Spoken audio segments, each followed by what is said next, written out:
Beng Mealea was built in middle of the 12th century, with later additions in the reign of the Surya of Armani I with the style of Angkor Wat and dedicated to Hinduism. 40 kilometers due east from Angkor Wat, take the road to Banteay Srai, but at the fork 2 kilometers before Banteay Srai take the right fork. Continue for 8 kilometers and at the crossroads turn right. After Anther 26 kilometers you reach a T-junction, turn left here and after 11 kilometers you reach the south gate of the temple. Inquire about the condition of the road before setting out. It may be impassable in the wet season and certain makeshift bridges may be unsafe. A total of 77 kilometers from Siem Reap, though unrestored, and in a fairly ruinous state, the large temple of Beng Mealea some 40 kilometers due east of Angkor on the ancient royal way to the Great Precon of Kampong Sve, is one of the major monuments of the classical period, in the style of Angkor Wat and roughly contemporary with it. Whoever built it must have been a figure of some importance, but he remains unknown, as no inscriptions have been found here, and no other that mentions it. Its position was strategic, where the royal way to Koh Karen the Knee forks from the road E to the Great Precon, and also at the head of a canal that leads directly to the Great Lake, down which sandstone blocks from the nearby quarries could have been floated on their way to Angkor. Its chaotic state, with collapsed galleries and towers, may be due to a variety of causes. The most important is simply the wear and tear of 8.5 centuries in a tropical climate, with the spread of vegetation, including the silk cotton tree and strangler fig, going to work on some ambitious vaulting which was being tried out here and at Angkor Wat for the first time. It is not known whether there was any iconoclasm, a possibility whenever there is evidence of different faiths practiced, as here. Happily, there is no evidence of recent looting. There is a considerable disorder, but very romantic for all that. Many of the early French scholars thought highly of this temple for both its architecture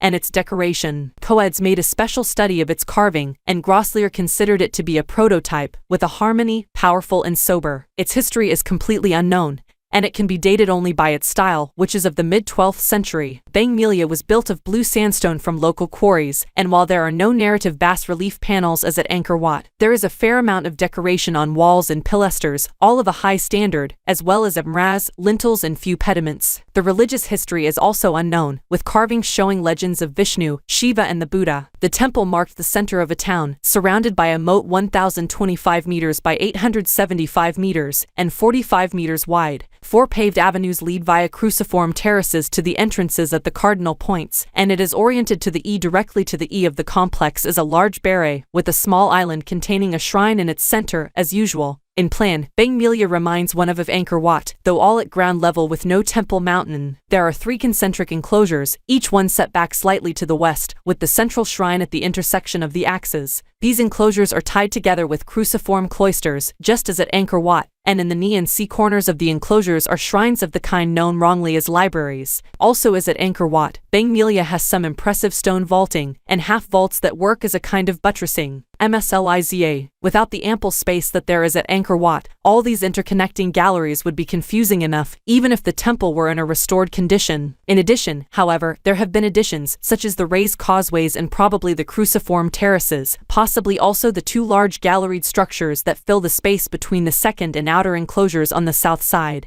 In its present state, this last is a warren of stone and vegetation. Unlike Toprom's controlled wild state where the undergrowth is cut back, Beng Mealea is genuinely uncleared, the real thing for would-be explorers. You will need the services of a local guide, which is to say one of the villagers, and by the end of the visit you will be happy to pay for being taken around the tortuous route. This involves clambering through small spaces and along rooftops, although in time this may become restricted as access comes under the control of the Angkor authorities. The state of the temple means that access is not by the obvious routes, and there are several ways of visiting. The route given here has been worked out by local guides, and shows most of what is interesting. Begin at the S gate of the outer enclosure, a short walk or drive from the road. Walk east along the outside of the wall to the C corner pavilion. Here is excellent decorative carving on the walls, and a group of devatas, very clearly in the style of Angkor Wat, with stylized large folds of the sarong flying out left and right from above the belt. The expressions of these girls is particularly serene, and one is, unusually, cupping her bare breast. Continue around the outside of the E side to the cruciform terrace, raised on circular columns, with the remains of Naga balustrades. The rearing 5-headed Nagas are magnificent, and elaborately decorated, each with a proboscis and all tied together with a large, arrow-like halo. The route continues past the knee corner pavilion and round to the north side, where several meters beyond it is easy to clamber over. Here you face one of the raised libraries. Walk left around this to the end of the small raised causeway that connects it to the cruciform cloister. For once, it is possible to use a doorway. Once through, turn right and head W into the second enclosure, following the ledge on the inside of the gallery. On your left is the barely recognizable shrine and its vestibule, with a fallen lintel showing the churning of the sea of milk. It is possible to walk around the upper part of the shrine, as the tower has completely collapsed. From here it is necessary to clamber southwards and up onto the roof of the NS Axial Gallery. On either side as you walk there are views of the additional southern complexes. Descend to the left and enter a dark but impressive long vaulted gallery, running WE along one side of one of these structures, exiting opposite the Library of the Sea Corner. Turn right and you can climb out over the outer gallery. At this point, there is an unusual pediment over the door to your right, showing a god riding a rhinoceros. This is Agni, the god of fire, guardian of the sea, which accounts for his position in this part of the temple.